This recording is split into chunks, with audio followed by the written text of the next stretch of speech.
Well, we take a quick stock of how global markets are looking on this Thursday morning before trade. Now, let's talk a bit about the US first because they have cut short their week due to Thanksgiving. Today is going to be a holiday in the US for US markets, and some economic data has come out from the US on Wednesday.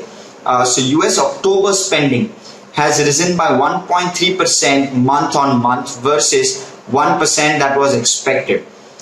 However, the dampener may have been the new home sales number that is coming at around just below 750,000 versus estimates of it coming at around 800,000.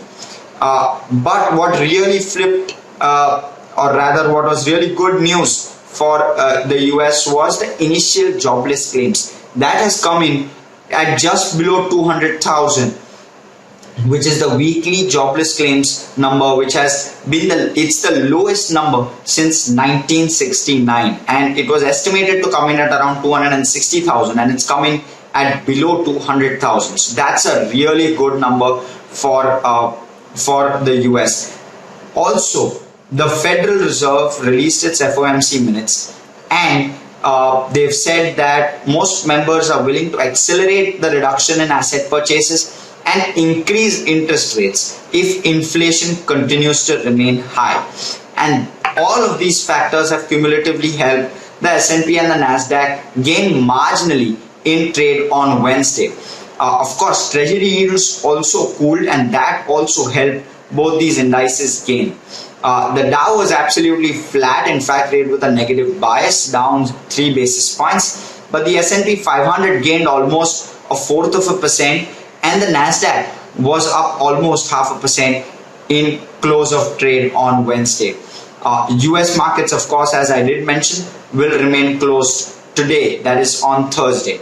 Moving on to European markets, European stocks closed mixed as well as investors continue to monitor US data as well as the COVID surge in Europe. The DAX was down over 1/3%. The FTSE 100 was up over 1/4%. Mind you, this is the third day of gains in a row for the FTSE in what's been quite a distinguished performance versus its peers, gaining for a third day in a row in this week, which has been quite volatile for global markets in general.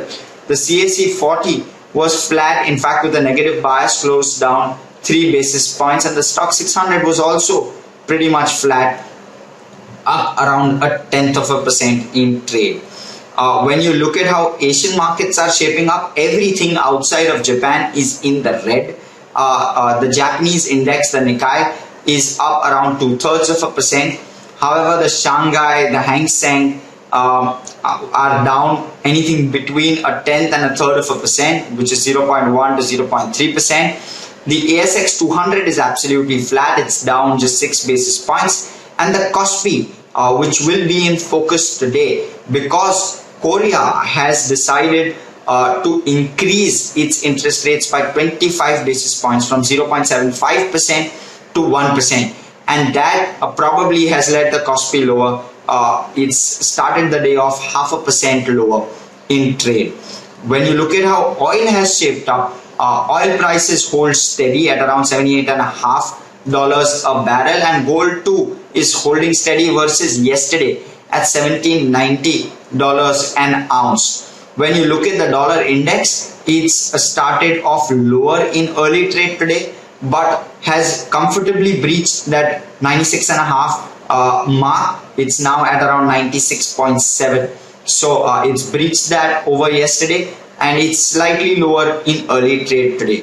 The US 10-year treasury yields have slipped slightly after a good steep run up. It's currently at around 1.643%. And Bitcoin has also eased off a bit. The fall has eased, and it's just below the $58,000 mark. That's a roundup of how global markets and commodities as well as crypto is looking in early trade, as well as how global markets have shaped up over yesterday in trade.